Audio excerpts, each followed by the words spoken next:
Hi, in this video we're going to talk about following your passion.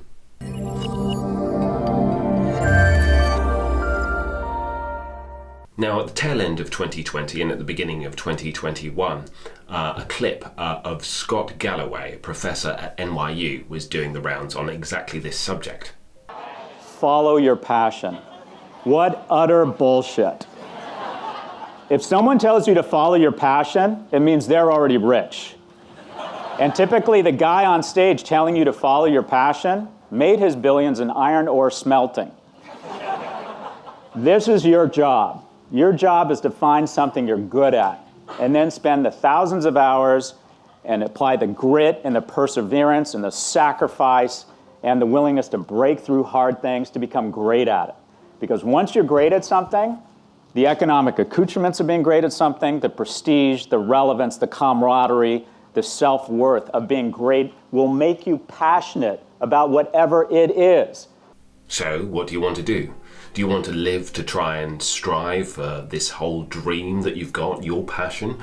Or do you want to knuckle down, do a job through your 20s, 30s and your 40s that is going to be quite demanding, that you will eventually over time become passionate about, but which is going to give you a certain amount of economic success, a sense of self-worth as a result, from which point you'll have less to worry about and then you can unfold as a human being? Unsurprisingly, I'm not going to go either one way or the other in trying to answer such a question because it obviously depends on the individual. But one thing that I'll say was quite interesting to me was to see the very contrasting and very clear differing reactions between two groups of people that I follow on Twitter. That's the actors and the voiceover artists. So generally speaking, the actors were pretty dead set against Scott Galloway's whole premise, the whole concept, because he seems to be completely negating the importance of the creative act, the artistic endeavour generally. There doesn't seem much space for that in his argument. Whereas, alternatively, a lot of the voice actors that I follow, and I would say the ones that really did comment on it, were older and more focusing on voiceover as opposed to voice acting, so more in the corporate and commercial and promo spheres than necessarily the more creative animation and video game kind of sphere. They were more in agreement in terms of like, yes, this is a craft which as soon as you know that you've got an ability in, you need to just work hard on it and it will hopefully reward you. It seems to reward you over time.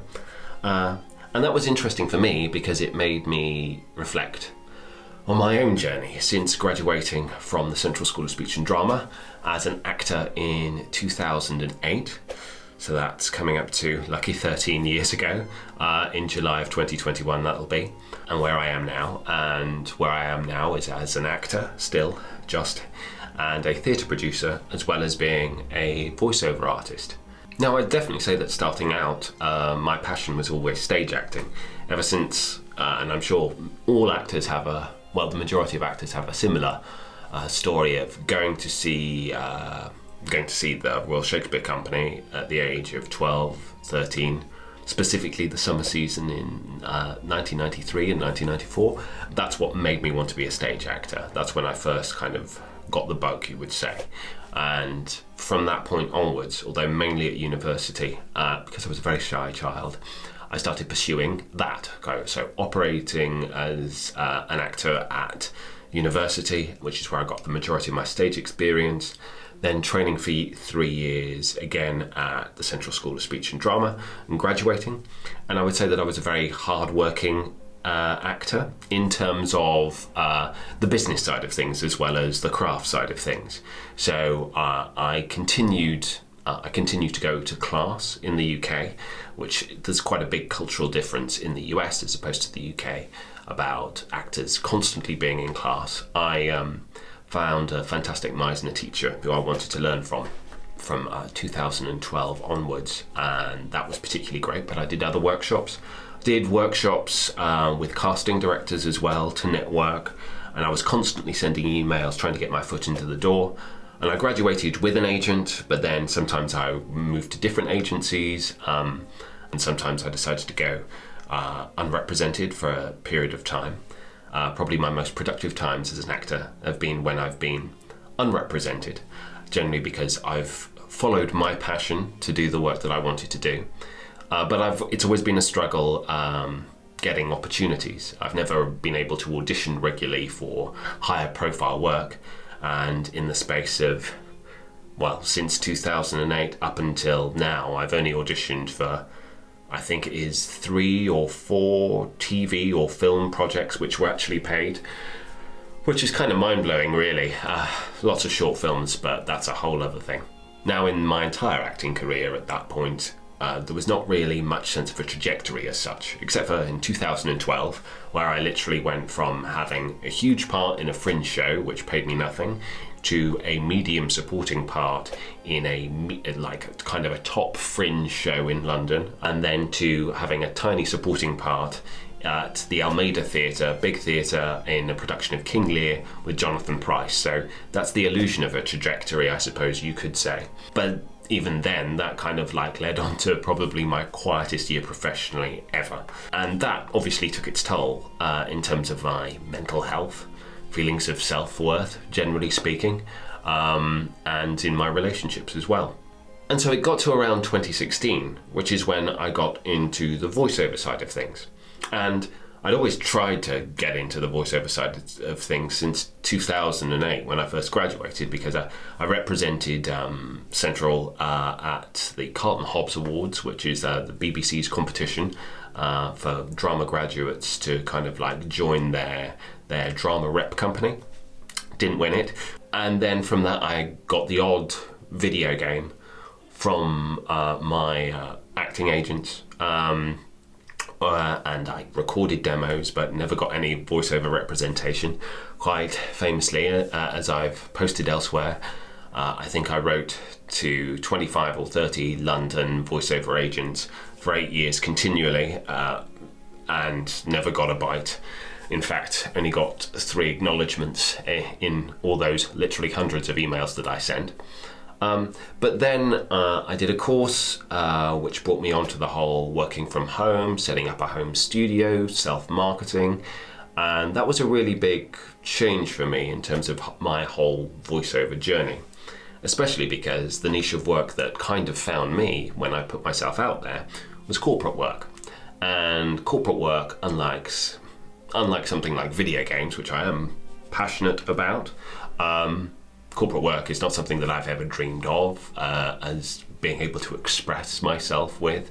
It uses a skill set of mine that I naturally possess, and then I have learned to get better at that over time, and that's allowed me more kind of opportunities in the voiceover sphere. But I could never say that it was my passion going out, but maybe in the way that Professor Galloway is talking about, it's something that over the last 4 or 5 years I've practiced to get better at, and as I've got better at it and more passionate, I have become more passionate about it as a result. How to do it well, how not to, the clients that I work with and their investment in it as well, that certainly has changed things.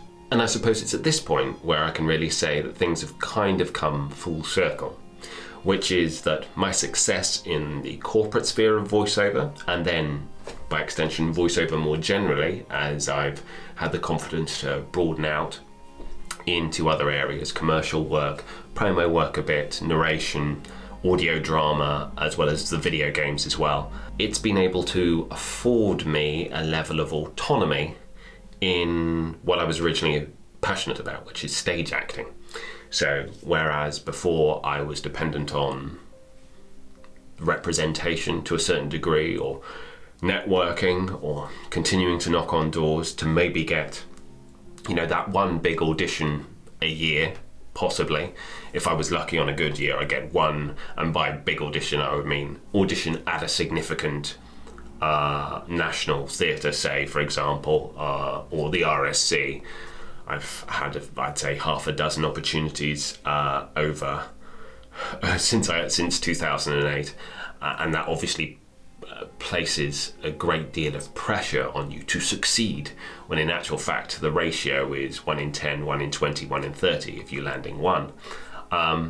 Instead, now I have the time to to become and train as a theatre producer. The money and the time that I'm afforded through my voiceover work means that I've been able to train properly as a theatre producer. I've been able to apply to Arts Council for Arts Council funding on our theatre company's behalf, and because I've had the time, I've been able to subsequently make applications that were necessarily stronger, which meant that we've got the funding, which has meant that our theatre company has been able to progress forward, and that has also meant that there are more acting opportunities for me. So I've played much more artistically satisfying roles as a whole. And that's all been enabled by really corporate narration, which was not my passion to begin with, but something that I am passionate about now. Now, the question is, where am I going with this? Because I'm just talking about me, which is a very actly thing to do. Now, this is where I would go back to Scott Galloway and what he says later in the same lecture. But this is the thing you have to realize, is that once you get to that point of some level of economic security, I think you need to realize that money is a wonderful thing. Bust a move to economic security. We live in a capitalist society. It is really important. But once you get to that point, realize that money is the ink in your pen. It can make your stories burn brighter. It can write different chapters, but it is not your story. If you keep imagining more and more money will make you exponentially more happy, you're going to be disappointed. So get to that point, but then realize it flatlines.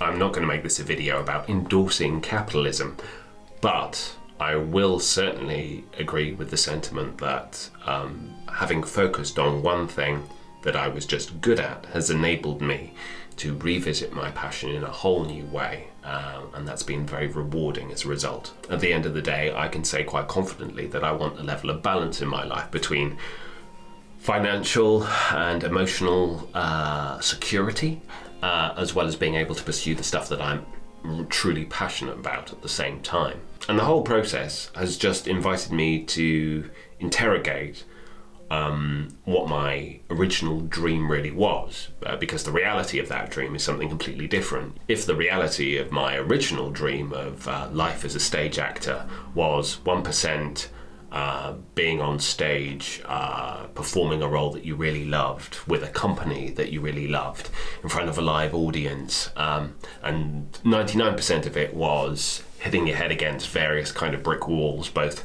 real and imagined, trying to get the attention of gatekeepers that were non-responsive, trying to make your own work but not having necessarily the money to, having to do a day job that you despised in order to be able to keep yourself free for auditions and all of those kind of things, then you have to reevaluate that, constantly be reevaluating it, rather than just pinning something up as, this is my dream, this is my passion, and therefore everything underneath it needs to go to the side. Now, I'm not saying that any of this is a binary choice, because it's not.